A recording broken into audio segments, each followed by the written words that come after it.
Hey, here's what I think. I think that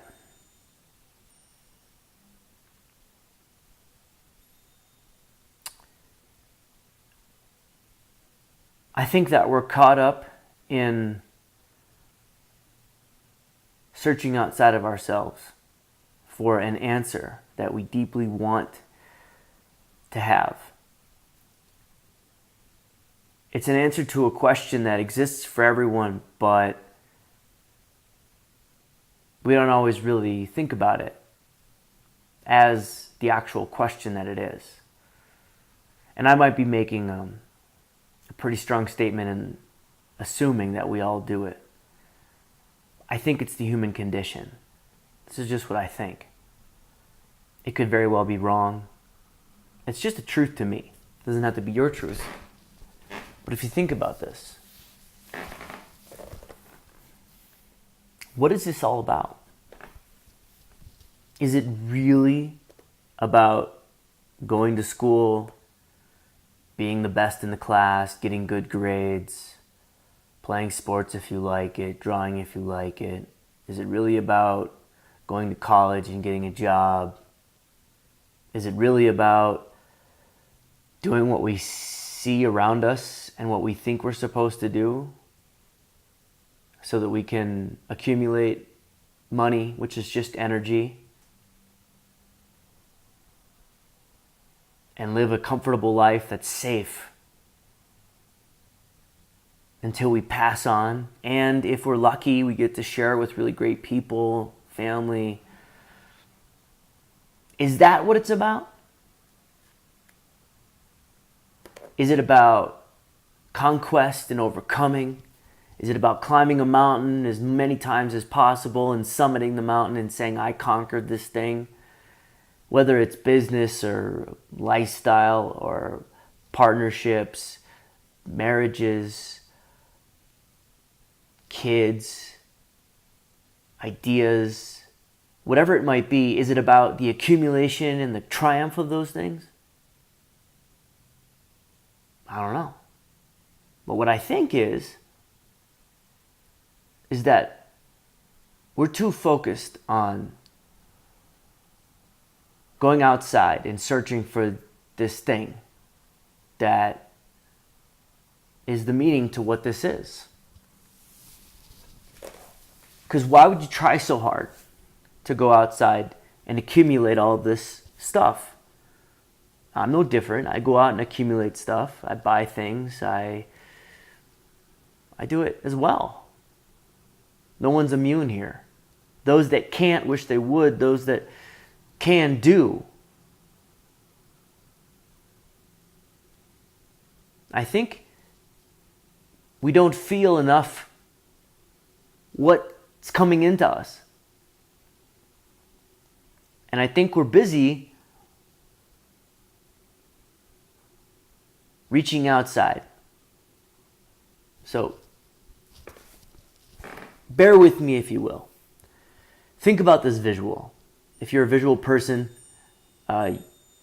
just think about this. If you need to, maybe close your eyes and try to follow this visual. You think about you being like a hole in the ground. We're all just individual holes in the ground. Billions of them. And we have an option. Let's say we have our two little arms in there. And our body's inside of the hole. And we have to go out and we have to find all of this stuff. And the way we're going to do that is we're going to reach our arms up and just start feeling for all these things. And then if we could see what we were feeling for, we would reach farther or do whatever we could do to get the things we see. But what we miss is that while our arms are reaching out of that hole, nothing can come in the hole. Because our arms are blocking the hole from receiving anything. But the minute we draw our arms in, we've opened up a space to receive that which is out there. And I don't know how often, how much we do that. Stop searching, stop getting, stop feeling, stop projecting, stop being something, and just be, not be something, and allow whatever is here to just come in.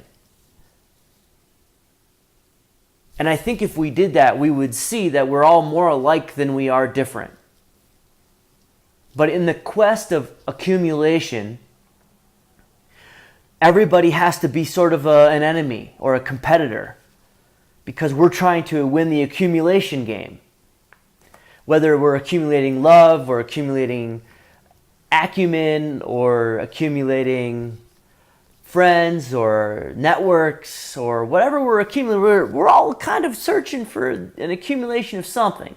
Some people it's spiritual knowledge or religious knowledge or physical prowess. I don't know, but we're searching, we're out there accumulating stuff. But how do we know we're supposed to accumulate that stuff when while we're accumulating, it's something that we're actually supposed to be getting could be coming in the hole, but our arms are blocking the hole? And what if we just relax and bring our arms in and stop trying to accumulate what we think we should accumulate and allow what is naturally coming in to be the thing that's coming in? Because maybe that's what it's about.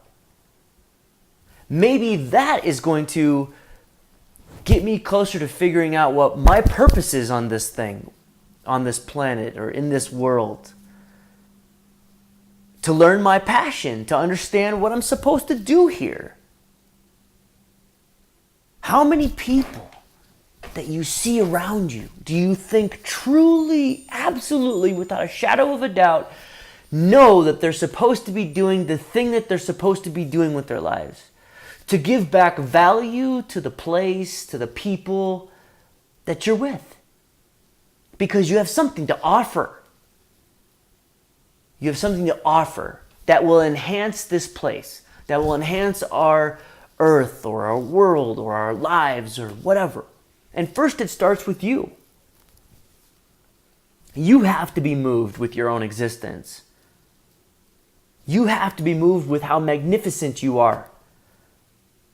You must be moved to be the person you're meant to be.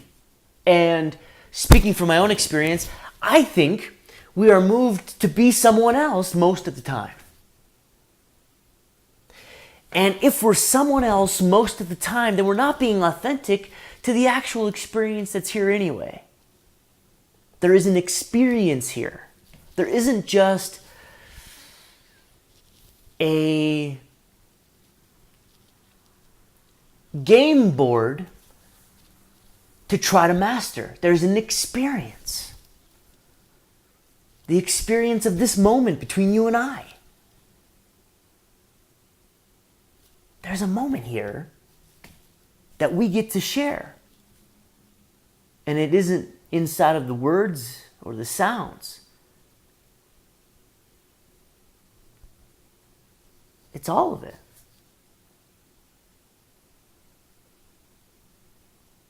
So, why aren't we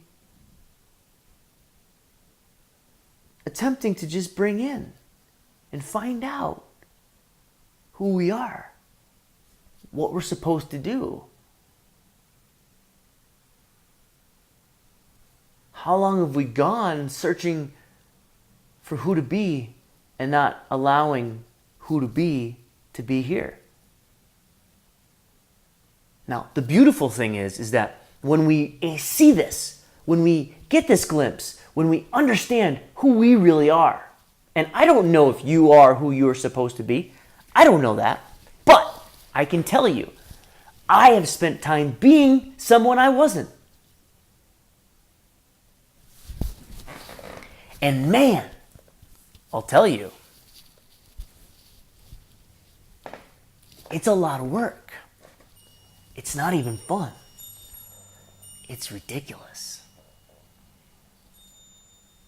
And when you realize that you're living that way, you realize that nothing is real. Everything is fake. Everything that's in your life has no roots because you're not real. You are someone else. And I've spent time being other people, not being me, because I thought I was supposed to be the other people to fit in, to be with the other people. But the thing is I'm an individual. I have to be my own me. I can't be anyone else. There's no way that's going to work. I've got to be me. But what is me? Are these all of my thoughts, or sometimes are they other people's thoughts? Do I feel how I feel, or do I feel sometimes how other people feel? Do I have to look a certain way to be myself? Or am I just myself the way I am? How much thought do I have to put into being me? Because if I've never been me before, it's all new. It's all a new experience to be me. And where do I go to know that I'm me? I don't know. Well, what I think is, when we stop trying to be anything, we are then ourselves. And I don't think that's easy, actually. I think it's difficult. And I don't think it's a static thing. I don't think you just go in and you're there, you're locked in for life. I think this, like with enlightenment or anything, awareness even, you bump in and out of it. You go into it and then you come out of it. You go into it and you come out of it. It's like it just passes over your linear timeline. And sometimes you're in that mode of being aware and being on top of it and getting it and understanding that you're the flow. And then sometimes that moves on and you have to live in the dissonance, understanding with that moment that you were inside of that the wisdom is there. So the dissonance then can be overcome and diffused with your wisdom that you got the last time you were in the flow of life. You can't always be in the flow of life. We're not always in the flow of life. No one is going to be in the flow of life the entire time. What I think is that the goal might be, I don't know, it may be to try to get there as often as possible and to try to not try to be there, and it will be there. It's tough. It's tough. But I can't think of a better thing to focus on, to not work towards by working towards. You know? That's why I want to be here. I think I want to be here for that. I want to be here to try to get into this flow as much as possible so that I can be me, who I am, which I think is me. I think it's this. Now, the beautiful thing is that this is an experience, as I said. This is an experience. This whole life is an experience. Living in the world is the experience. Getting to travel on the road and see people and shake hands and make eye contact and see nature and feel trees and play sports and talk to people and bike and hike and all of it. Anything you do, put lipstick on, it doesn't matter. It's part of the experience. So, let me ask you this. If it's part of the experience to just be in this world, to just have the opportunity to be who you are, whether you're born into poverty or you're born with a silver spoon in your mouth, you have the opportunity at any given time to create a different story for yourself, to create a life you want. You have at the moment that you're born, you are in control of this. Now, it doesn't look like you're in control of this, but you're the only one that can be in control of this. If you want to move your arm, you can move your arm. If you want to move your mouth, you can move your mouth. If you want to not move your mouth and listen and move your ears, you can. You're in control of this. So from the moment that you're born, it's your destiny to make your destiny what you want it to be. And you can do that with knowledge. You can do that with experience. You can do that with mentorship. You can do that any way that you want. But it's your trip. It's yours. It's your experience to have all these things. So I got to ask you, if it's just that, if it's about this experience, about doing what you want to do and feeling love and giving things and whatever, then why do we do the same thing all of the time? for years and years and years. It's a redundant experience. What does it do for us if it's a redundant experience? You know what I'm saying? It's redundant. It's not changing. It's the same thing every day. So then you have to be excited to get up every morning. Go do the same thing that you did for the last 10 years. How do you get excited about that? Well, maybe you don't. Maybe you start getting desensitized to it. Maybe we start drinking to overcome the desensitization, because it's not so much that the alcohol gives us the stimulation. It may be that the alcohol numbs us so that when we come out of this valley the alcohol creates, we feel better about who we really are. But that place is where we live most of the time. We should just get better about feeling better about who we are. We need to get better about feeling better about who we are, I think. And I don't think you would disagree. If you look around, a lot of people are unhappy with who they are. They are overtly unhappy with everything around them, but they're actually unhappy with who they are. And maybe they're not being themselves. That makes sense. It makes logical sense. If you're not who you really truly are because you're trying to be somebody you think you should be, you wouldn't be happy with yourself, because deep down inside you know authentically you're not living to your word. You're not being impeccable with who your essence is and how that's expressed through yourself.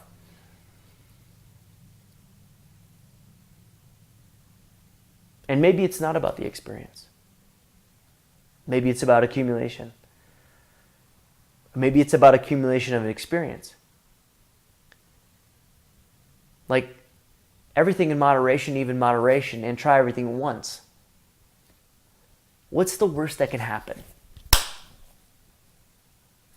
We die. It's usually, when you ask the question, what's the worst that can happen, it all will come back to death.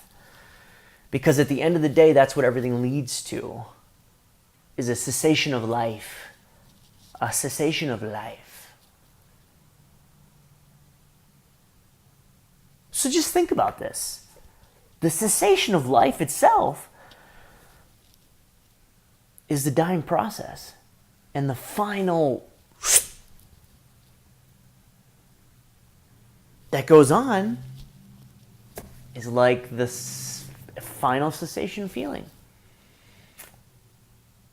But if it's about experience and getting as many experiences as possible in this lifetime, in this body, sharing these moments in this time, you're going to have to die one time. And what an experience that's going to be. No matter how you think of it, if it strikes fear inside of you, all those fears could be true. I don't know. I haven't died yet this lifetime. But I'm not going to be afraid of it, because it's coming. So I should get right with it. I firmly believe we all need to spend some time with death. It's a sort of a fundamental thing with the Stoic philosophy. You know, I don't read a lot of Stoicism yet, but I know that it's coming. And if you can get right with it, if you can have a relationship with it that's healthy and that's helps you understand that this moment is really precious, I think it helps you. And I think it can help us understand that this is all really, really fleeting, and it's going to be very short, and it's going to be over soon. I mean, just think about it. You were a teenager not too long ago, and if you're a teenager now, you were in your single digits not too long ago, doing very little and not understanding the world in the way that you do now. And the way that you do now will seem very infinitesimal to how you experience the world and understand things and get the topographies that we're walking in and out of every day when you're 30 years from now. There's a lot to do here. There's a lot to be done. And look around, we're getting hung up on the littlest things. Some people are still living hundreds of years in the past, being hung up on the past, being hung up on the potentials of change, and being hung up on the pain that you feel as a medicine of not moving forward and getting through your own traumas. You know, we're hung up on stuff. And it's causing us to not move forward as human beings, as individuals, because you're on this path as an individual. And it's that, man. It's that. Or not. I don't know. It's all Zen. It's everything and nothing at the same time. It's right down the middle. It's yin and yang. It's absolutely balanced. There is no imbalance. It seems as though an imbalance. There is no imbalance whatsoever. This is completely balanced out. Absolutely imbalanced out. There's sun shining outside today. There's rain some other place. There's a balance. There's an absolute balance. There's fires raging on one side of the country, water dredging the other.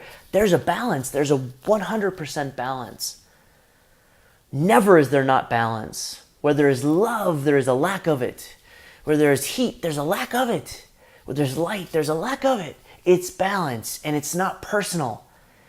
It's not here to offend you. It's not here to make you hurt and have you feel pain. It's not here for that. It's here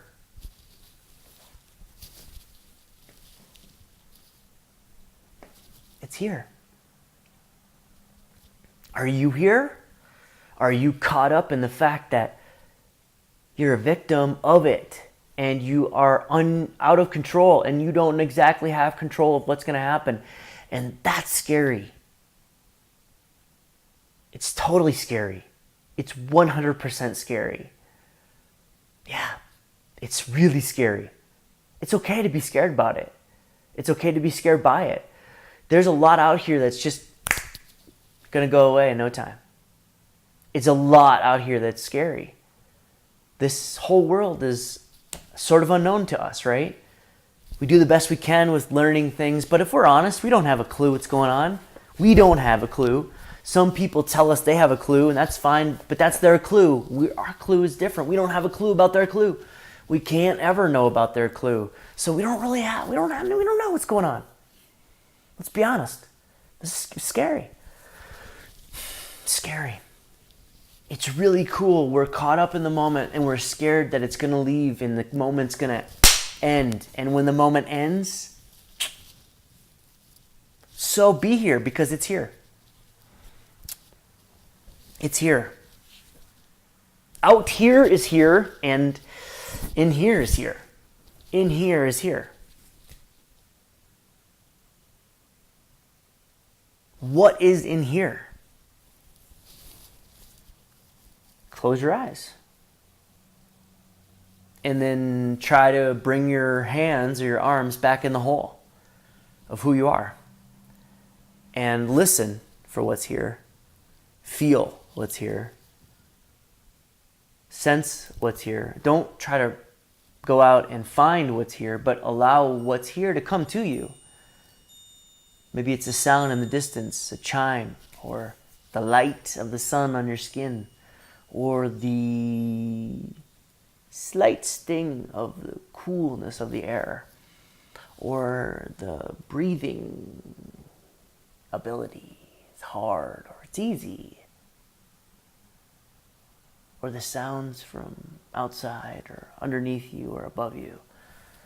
The feeling of your body on the ground where it's at or on wherever it is. And the feeling of the atmosphere around you. And the feeling of what you're feeling. And the context and content and the thought.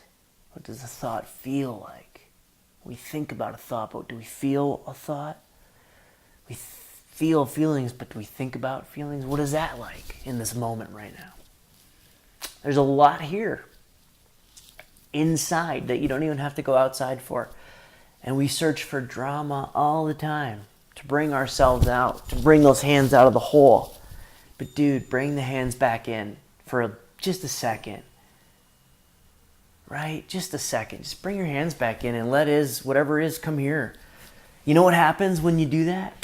At least that's what happens to me when I do this. My heart opens up. Damn. Yep, it happened. It opened up. And with that opening, you become vulnerable. And with that vulnerability, you're susceptible to pain.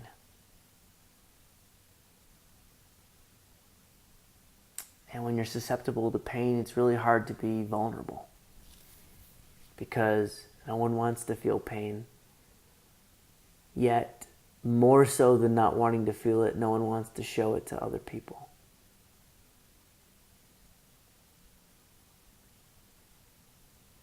It's uncertainty. It's not knowing, which is uncertainty.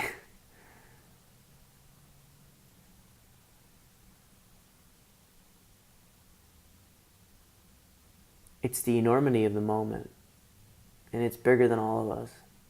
We can participate in it, though, in this moment. Be here with it, and just interact with it.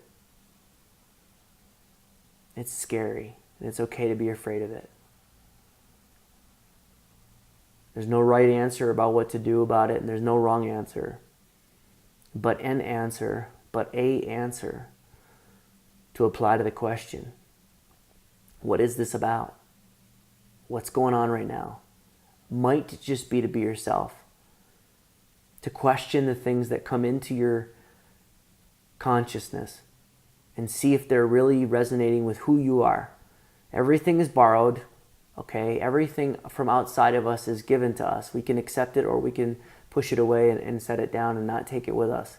It's your choice. Everything that you think largely has been given to you. And you've created it on your own. It's yours if it resonates with who you are. It isn't about just picking a statement and saying it and believing in it. It's also about checking inside of yourself to see if that statement resonates with who you are. And if a statement resonates with who you are, then that's part of you. And someone else could just give it to you. That's okay, but it's yours. Now it's yours because it feels like it's yours. It resonates with you. It's a match. It's a puzzle piece. It's a fragment of the whole, of your whole. It's a fragment that was given to you as a gift, and you checked it out. You went inside and you said, yes, this is me. But there are things, fragments that you're carrying that aren't you. And it takes courage to question those things and to find them and to search for them and then take them off and put them on the floor again, those fragments, so that another fragment can fit there.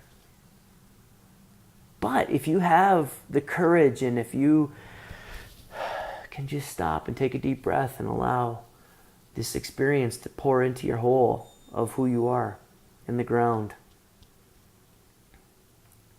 then you're likely not afraid. Anyway, that's just what I think.